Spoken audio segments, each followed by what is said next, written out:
Welcome back, everyone, for this exciting episode of Turning Points in U.S. History, the Federalist Era. This is absolutely one of my favorite periods of American history. I may say that a lot. Sometimes I'm faking it, but right now I really mean it. I think this is the most exciting period in American political history. And that's really what we're going to be looking at today. We're going to be looking at the rise of the first political parties, the Federalists and the Democratic Republicans. And we'll learn a lot about some of the individuals that are instrumental in both of those parties and the ideas they represented.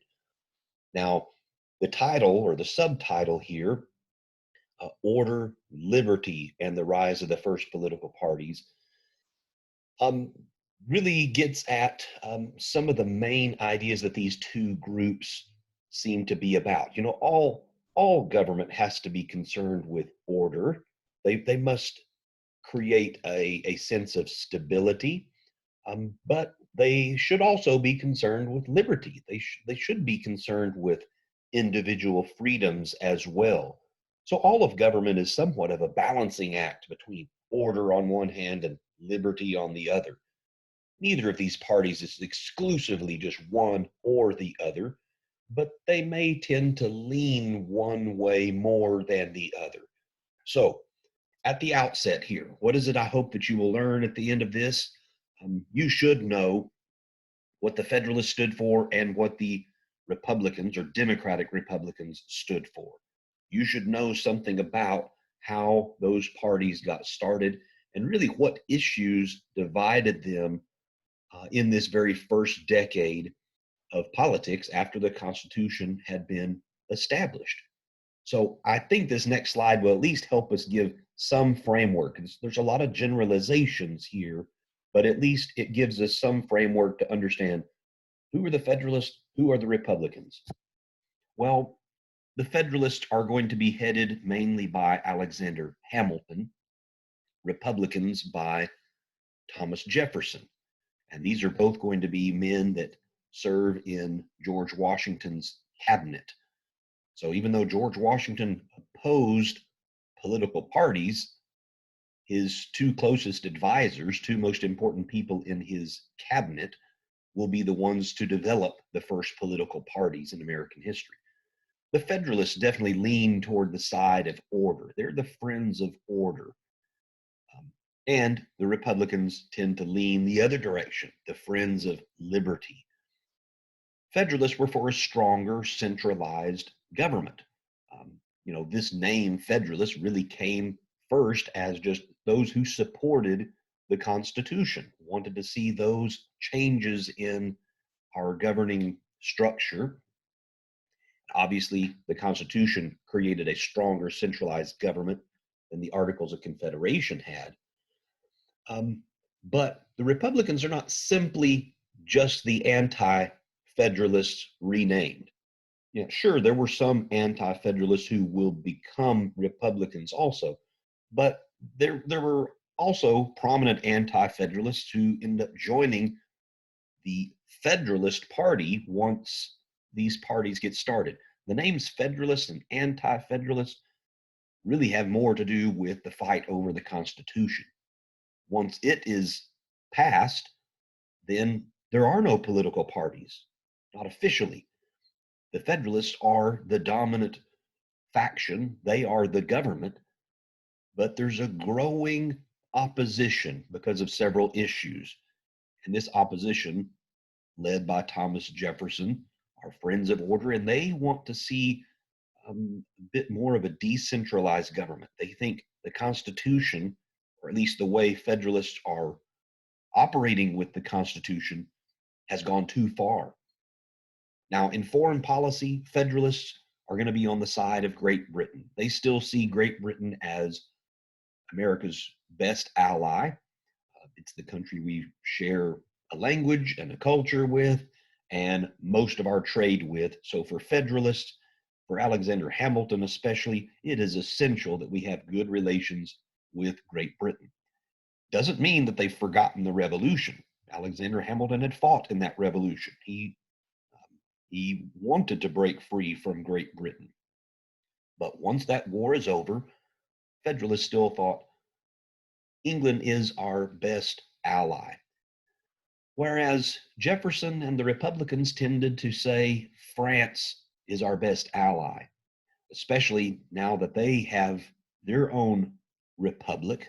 Yes, they had a revolution as well, and that made them a republic. And so Thomas Jefferson thought France is really America's closest ally, or should be. And the grossest generalization I have on this slide is this last point. The Federalists being more elitist and the Republicans more democratic. Well, there were certainly elite Republicans as well. Um, but if we have to categorize one as more than the other, Federalists did tend to distrust the common man or the public more. Certainly at the leadership level, Alexander Hamilton had very little use for just common man, whereas Thomas Jefferson was a great champion of the common man.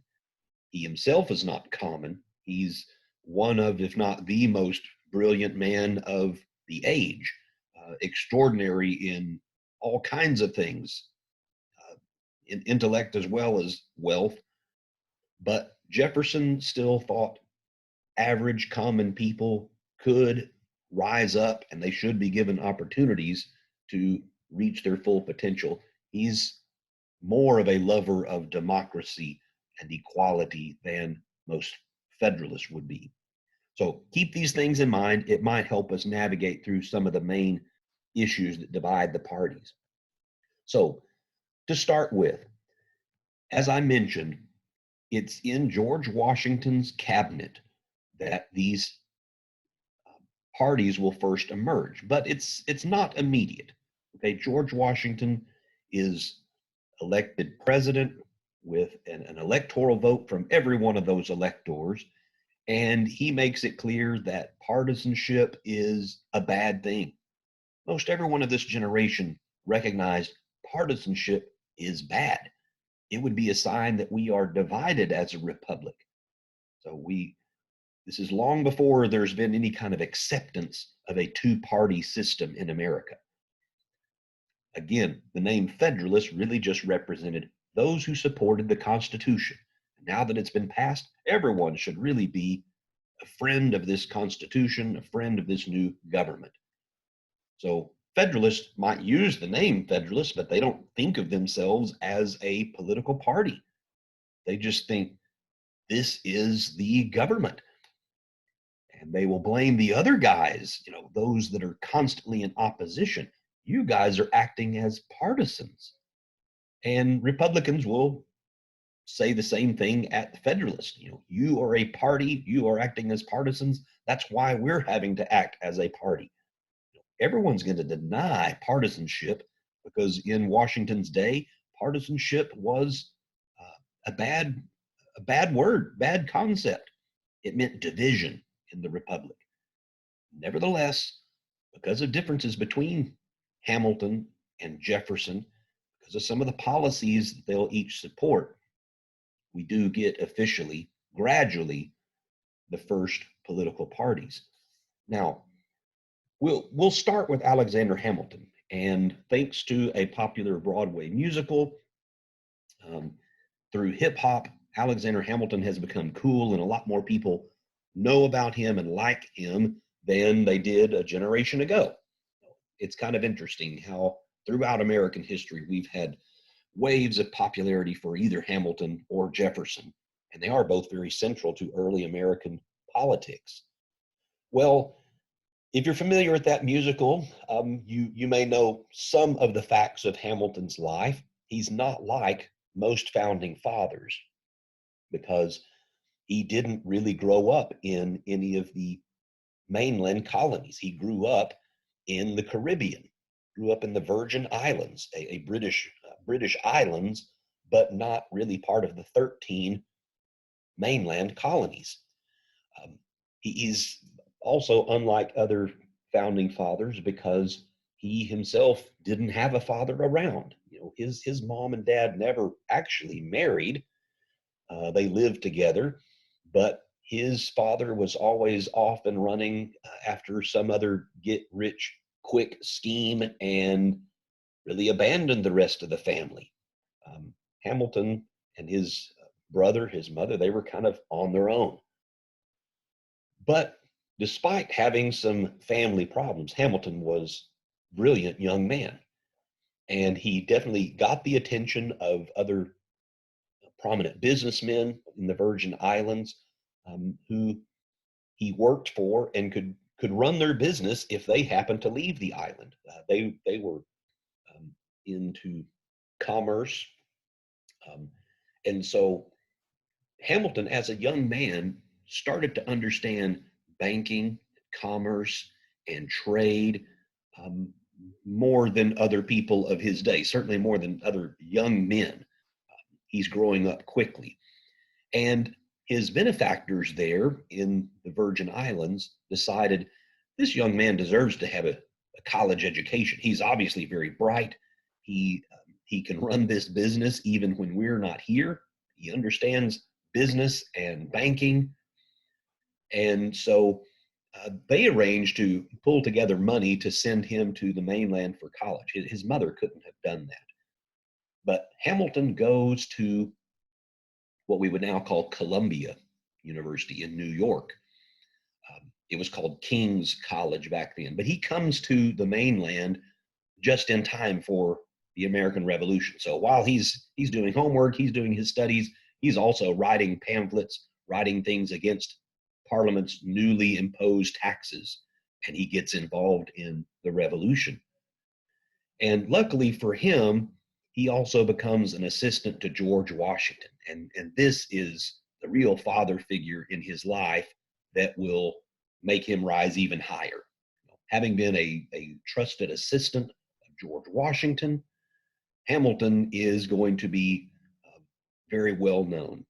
He'll become a lawyer in New York and eventually the first treasurer of the United States.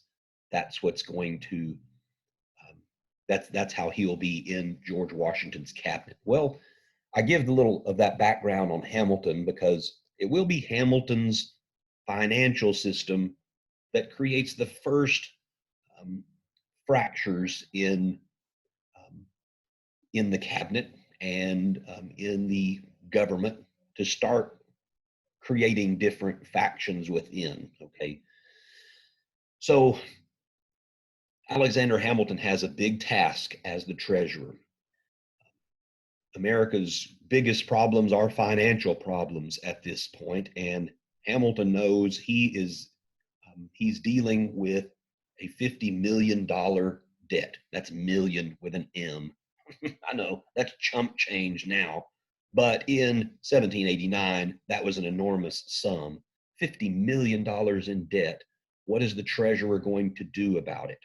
What should the U.S. do to make sure that it has good credit, um, that it can have some um, have some way to pull out of this debt and to have a successful economy?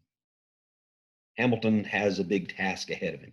And just like when he was writing those Federalist Papers, he goes to work and writes a lot very quickly and very well.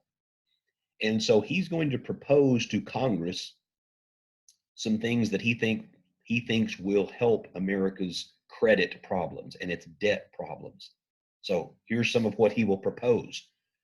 First of all, he says there's a lot of war bonds floating around out there. That is, um, bonds, either people that invested in the war or a lot of soldiers were paid in war bonds. They weren't paid in actual gold or silver. They were given these scraps of paper, war bonds, that said, these will be worth something someday.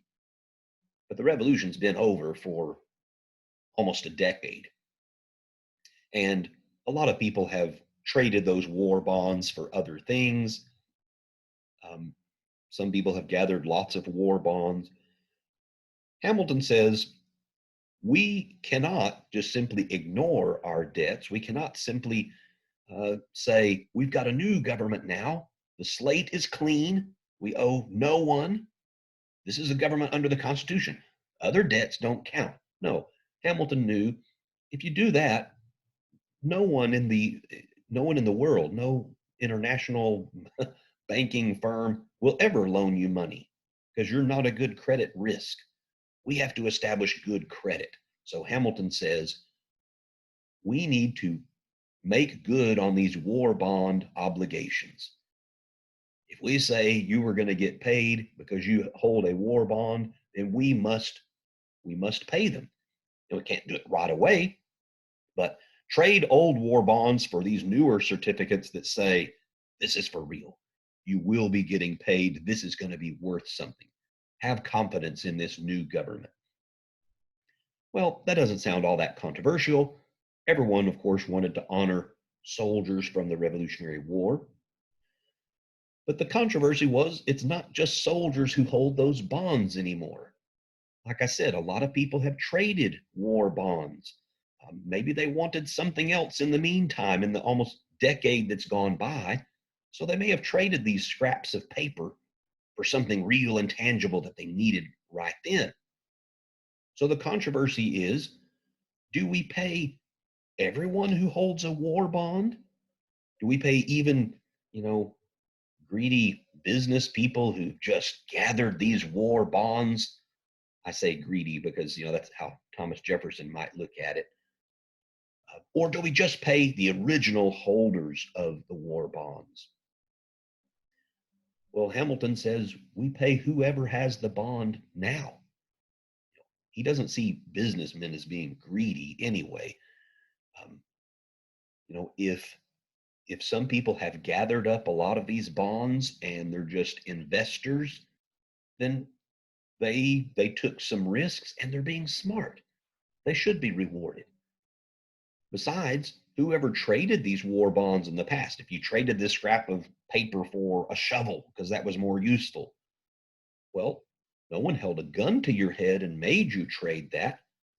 Trade is always, supposed to be mutually beneficial. I want what you have, you want the money I have or something, and we make an exchange. Win-win. So Hamilton, this is only becomes a controversial thing because he says you should pay whoever holds the bond. You can't try to unwind history and try to figure out who was the original holder. Now, I said Thomas Jefferson, but he's really not directly involved yet. Jefferson was still in France and not yet coming back to start his job. It's really more Jefferson's protege, James Madison, in the Congress that's arguing against this. Madison thinks we should discriminate between original bondholders who deserve to be paid and investors, Wall Street types who don't deserve to get paid.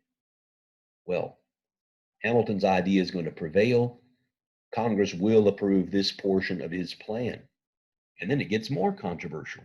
Part of the same report, Hamilton said that the federal government should pay state debts as well. I mentioned the national debt was at $50 million, but if you add up all the different state debts too, that number grows to $80 million. Hamilton says the states are indebted for the same reason. It was the cost of fighting the revolution. And the national government should assume that debt. It should take over states' debts. Ooh. Well, this was controversial too because states had handled their debts differently. Some had not paid hardly anything on their debt, while others have been making payments already. So what do we do here? Do we look at it as what the debt is today, 1790, 1791, or do we rewind the clock and say, what was it at the end of the revolution? 1781 was the last battle. 83 was the peace treaty. At what moment in time do we say, now that's where we assume the debts? Well, Hamilton was just going to pick up in the present, regardless of what a state had done to pay its debts in the past decade. The other controversy here, though, goes back to the authority of the federal government. Remember, Hamilton's a friend of order. He's a friend of a large centralized government. And he knows if the national government takes over states' debts, there's no question which is supreme. The national government is supreme over state governments. In Hamilton's view, that's the way he wants it.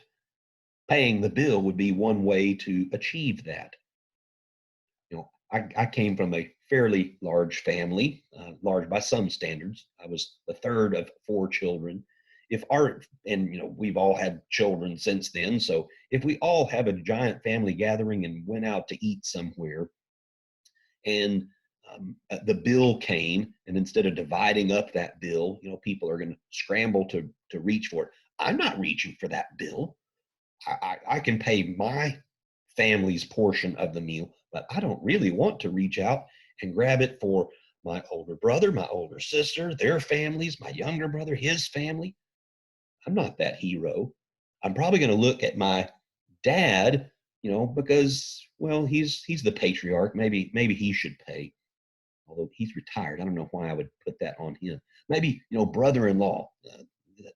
He's the oldest anyway. They've got the money. They should pay it. The point is, whoever pays, they're in charge. And I'm okay with that when a bill comes. Hamilton wants to show the national government is in charge. They're picking up the bill. But that doesn't sit well with Virginians. Thomas Jefferson, having come back now, he's very troubled by this possibility too, because there are a lot that think the states are becoming less significant. Well, think about it. Hamilton doesn't really get into this state identity issue because he doesn't really identify with any state. Now, yes, he's from New York because that's where he went to college. That's where his law practice is. But that's not really who he is deep down inside, just a New Yorker. He sees things more globally. He's an American, and he doesn't really care much about these state distinctions. But folks from Virginia, they certainly do. They're very proud to be Virginians, and they know Virginians are the original, the first colony, one with the longest, proudest history. So here, this plan was really being blocked in Congress until Thomas Jefferson hosts a meeting. Jefferson's a few years older than Hamilton or James Madison. So Jefferson kind of saw himself as being an older brother or fatherly type person who could bring these two men together, Hamilton and Madison. Well, they had worked together closely when they wrote the Federalist Papers. They were in agreement that we need a constitution, but now their ways are starting to part. Jefferson thought he could be the peacekeeper, and so in an informal dinner party, they work out some arrangement here that a few more Southerners might vote for Hamilton's state debt plan if Hamilton will try to get some more Northern congressmen to support moving the capital further south. So the capital had been in New York City. The Continental Congress constantly bounced around during the war because the British kept taking over areas that were close to them. But the capital ended up in New York City. Now a new bill is going to say, we'll move the capital to Philadelphia for 10 years while we're building a federal city that we will now call Washington, D.C. There wasn't a city there. That was just going to be built right there on the Potomac River, not that far from George Washington's house.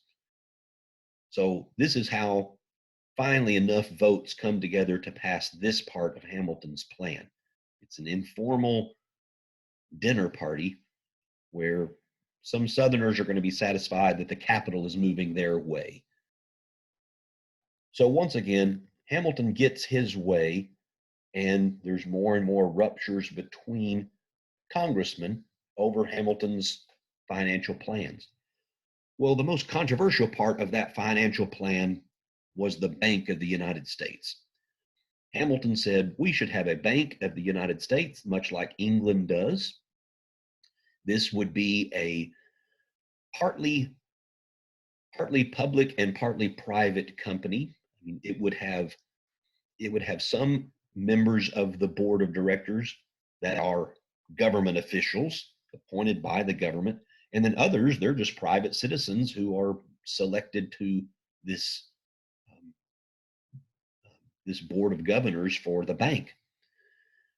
And it would just operate like a bank. It loans money out, and um, when taxes are collected, then those monies will go into this bank and can make more money. So Hamilton, again, ahead of his time for understanding commerce and banking, he just thought this makes a lot of sense. When you collect money for taxes, why don't you even make more from your money by loaning it out and collecting interest?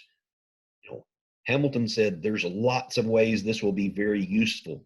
This will give us a more uniform um, means of exchange. We still don't have just like the greenback dollar that's coming in the Civil War, but this would be a way that there's a more centralized economic system where people could exchange um, money more easily, more confidently. This bank will try to control inflation. It would be a place where, if there is an emergency, the federal government can say, we're reaching into our bank and we're pulling out a lot of funds because we've got a war to fight. Hamilton had lots of reasons why he thought this is just good policy. But Madison and Jefferson and the opposition say this is unconstitutional. The Constitution never says anything about empowering Congress to start a bank. The Constitution is supposed to be read very specifically. This is what Congress is empowered to do. And if it's not mentioned specifically in the Constitution, then Congress isn't authorized to do it. Okay, Hamilton and Jefferson, they see this very differently. Jefferson is a strict constructionist. He believes you read the Constitution very strictly, and if the power is not given in the Constitution, then you cannot do it. Hamilton reads it more loosely. They're guidelines. But if um, if a bill like this is useful, if it can be helpful to the country, then of course we can do it. We can establish a bank. Well, once again, Hamilton will get his way, but we definitely are seeing a chasm grow between people who used to work together pretty well. Madison and Hamilton are not so close anymore. Madison is pretty sure this Hamilton wants to create a system that's very much like what the British had. He's an Anglophile.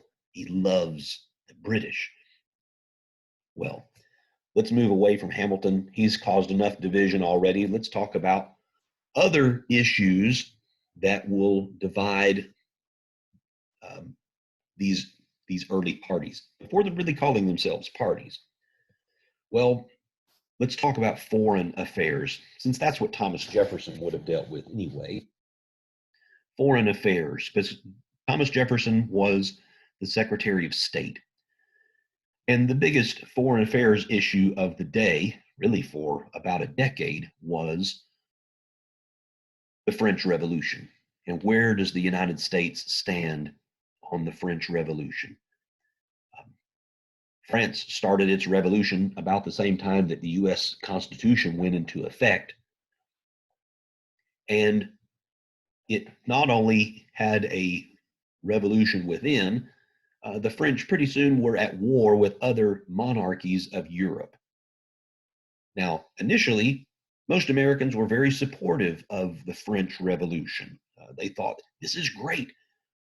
We have thrown off monarchy and a king, and France has done the same thing. We are leading the way. France a much more populated country at this time. They, um, and much older with culture, they are following the pattern that we have established. Americans kind of felt responsible for and proudly responsible for helping inspire this French Revolution. Well, in some ways, that was true. Um, Americans did inspire the French Revolution in some ways because the debt that France went into helping Americans through their revolution was the straw that broke the camel's back. It was something from which they're not going to recover, and finally imploded their system. But controversy emerged once this French Revolution became so bloody and so devastating, killing aristocrats, killing anyone who um, didn't seem patriotic enough, wasn't in the right party in France. Um, French Revolution evolves very differently than what the American Revolution had. And so Americans become more divided about it. Initially, they're very excited about France overthrowing a monarchy, but by the early 1790s, there are a lot of Americans who say their revolution is not like ours. It's nothing like ours. Um, theirs is grossly violent. Theirs is anti-Christian. Theirs is much more extreme. Well, into this picture comes Edmond Genet, citizen Edmond Genet, who was a representative of this French government. He's come to the United States to be a diplomat from France. But his plan is to get Americans on the side of France fighting against other monarchies in Europe, including England. So Citizen Genet comes along. He is welcomed by big crowds of people as he comes into Charleston, South Carolina, and moves his way up the coast. There's going to be lots of people coming out, cheering him, waving the red, white, and blue, even French red, white, and blue. And they're going to be excited about the connection between the United States and France. And Genet says, I want you to go out and fight English ships wherever you come across them. He's hoping the United States will join the French in war against England. Well, when he makes his way to the temporary capital in Philadelphia, he's received a little more coolly there. George Washington does not appreciate Genet's efforts to go ahead and start trying to recruit Americans to fight in his war. So Washington makes it plain, we are going to be neutral. The United States is a neutral country. We're not taking sides in this conflict in Europe. Well, Genet is very upset about this. Genet says, the French helped the Americans in their revolution, and now it's your turn to help us. He says, we have a treaty between the two nations, and when there's a treaty between nations, you just have to obey. You have to follow what you have promised to do in the past. Well, Hamilton and Jefferson saw this volatile issue very differently. Neither of them really want war. Hamilton, in particular, does not want war because it would be devastating to his whole financial plan. War with England would be awful. So he doesn't want war. Even Jefferson doesn't really want war, but Jefferson does sympathize with Genet. Jefferson thinks we should at least verbally say, France, we're pulling for you. We are kindred spirits. We're both fighting for liberty. So Jefferson thinks we don't have to go to war, actually, but why do we have to declare neutrality? Why do we declare that we don't care how it turns out? Now, Jefferson thinks we should say to the French, we're with you in heart and spirit. Hamilton sees it very differently. Hamilton says, we don't have a treaty with France. We had a treaty with the King of France, but when you chopped off his head and it fell in that basket, you severed the treaty as well. There is no treaty between the United States of America and this new Republic of France. We don't owe you anything. That was a little more blunt than even George Washington was going to be.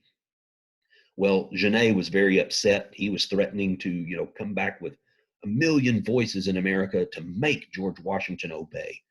But he underestimated his own popularity, or he overestimated his own popularity and underestimates George Washington's. The United States is not going to join in this war.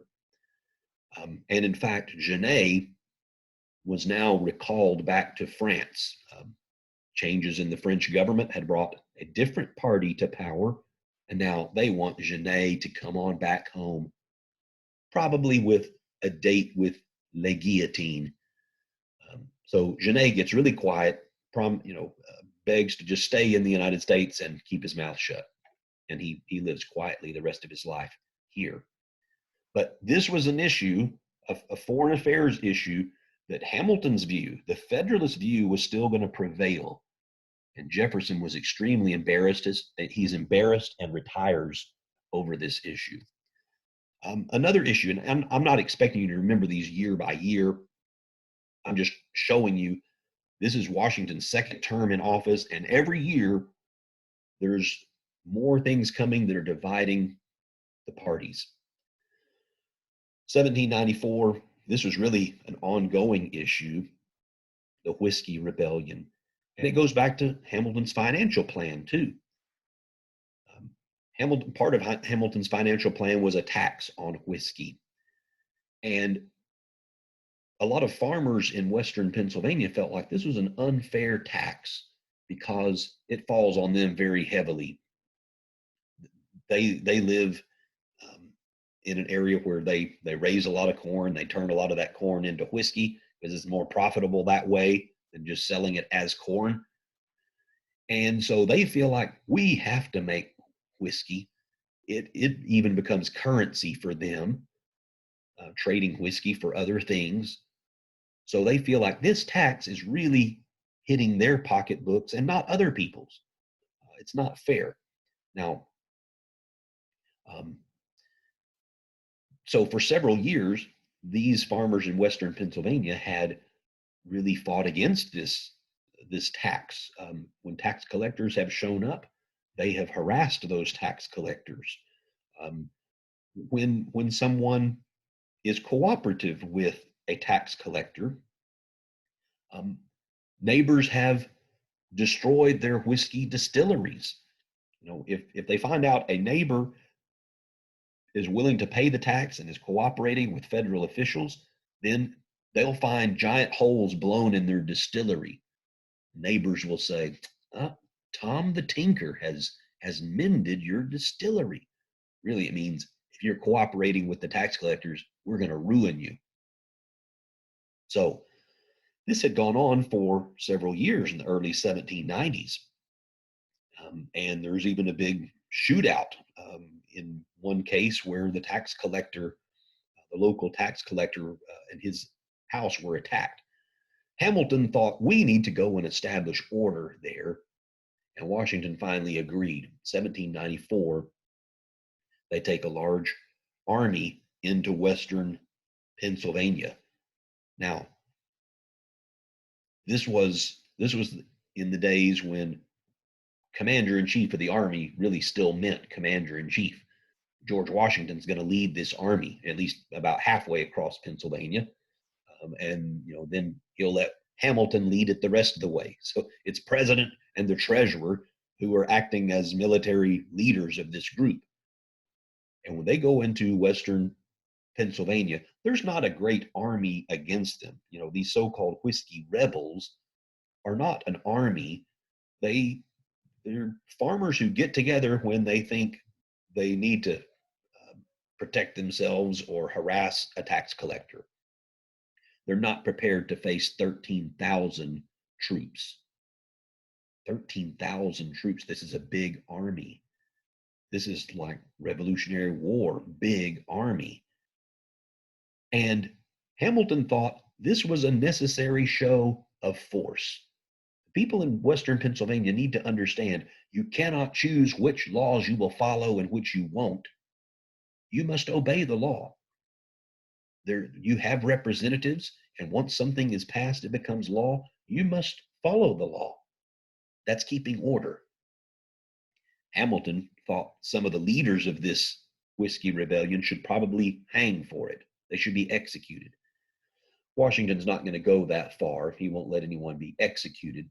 But there will be some jailed for a while. They'll be dragged across the state of Pennsylvania and put on trial and jailed in Philadelphia. But for Thomas Jefferson, now out of the cabinet, for other people in his group that call themselves the Republicans, they are appalled by this. What kind of government do we have that sends 13,000 troops against its own citizens? And Jefferson thought these citizens had a right to complain. You know, complaining about a tax they thought was kind of unfair to them. Yeah, they had a right to complain. And this government sending this many people against them, completely inappropriate, completely wrong, way overkill. So Jefferson is appalled by not the whiskey rebels, he's appalled by the government's effort to try to squash these whiskey rebels. We're divided further. Well, the next year, another foreign policy issue is going to be very divisive as well. You know, and this one involves the English. Again, France and England are constantly at war after the French Revolution, and that means America is often caught in the middle. The United States would like to just carry on friendly trading relationship with both countries, but they can't seem to do that because each country is going to harass American ships if they're heading toward the other's ports. So this this issue came as a result of the United States trying to patch up things with Great Britain, because British ships are stopping American ships and confiscating those goods, redirecting them to England if they were ever going to France. And George Washington chose for this mission the first Supreme Court Chief Justice, John Jay. Supreme Court hasn't done anything really significant yet, but here the head of the Supreme Court is on an important diplomatic mission. John Jay was going to England to try to sort out differences with the British government. Now, the differences include the fact that they're stopping American ships that are trying to trade with France, but there's also some things left over from the Revolution he would like to discuss. The British still have soldiers in U.S. borders, just across from the Canadian border, along the Great Lakes. There are still British forts, British soldiers in the United States. They were promised to get out a long time ago after the Revolution, but they've never really left. Then there's also the problem of slavery. There were many slaves that the British took or rescued, they freed during the American Revolution. And a lot of Southern slaveholders are saying, we should be compensated for that. You took our property and we've never seen a dime from it. Britain should have to pay. Well, that was an issue that John Jay didn't care much about. He was against slavery anyway. So that was not something he's likely to raise as a big issue to fight for. But John Jay goes to England. He works out a treaty with them. Then it comes back to the United States for approval. In order for a treaty to become law, it would have to have the president's signature and would have to have the Senate's approval. Well, here you can really see the partisanship by how people felt about Jay's treaty. And you could see people's concern by just the rumors that circulate about it. Um, Jay's treaty, some people were saying, we got everything we demanded. Jay was able to make the British do everything we wanted. And others are thinking, no, Jay is caving in on everything. He's a Federalist. He's pro-British anyway. He's not going to make any demands. He's going to cower and accept whatever crumbs they give him.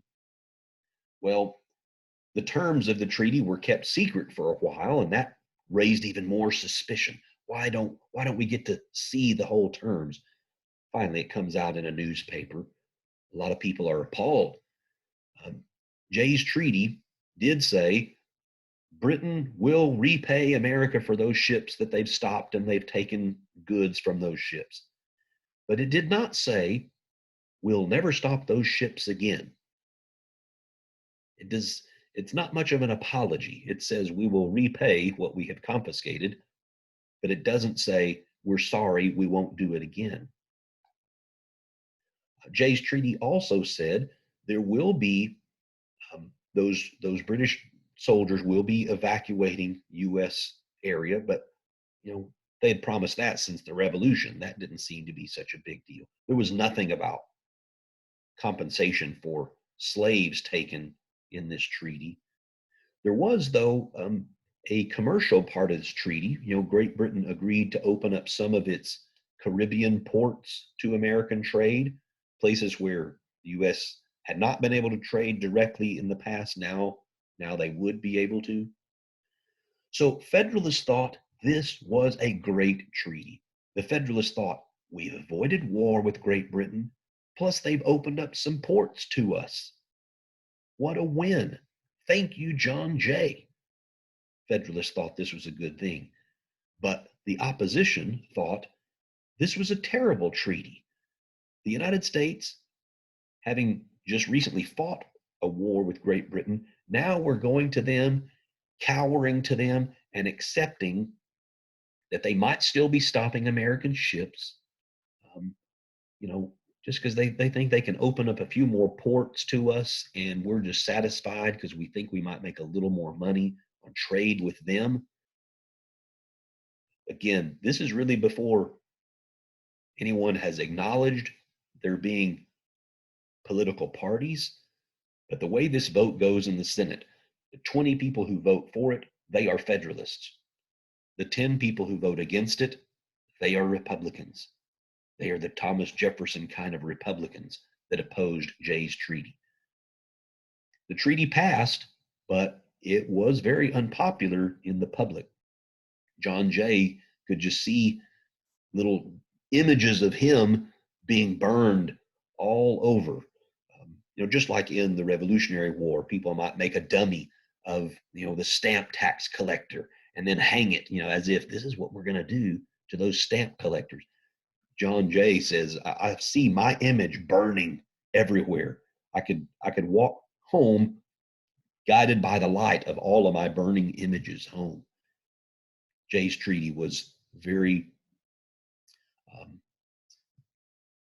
significant point here in the division of these parties.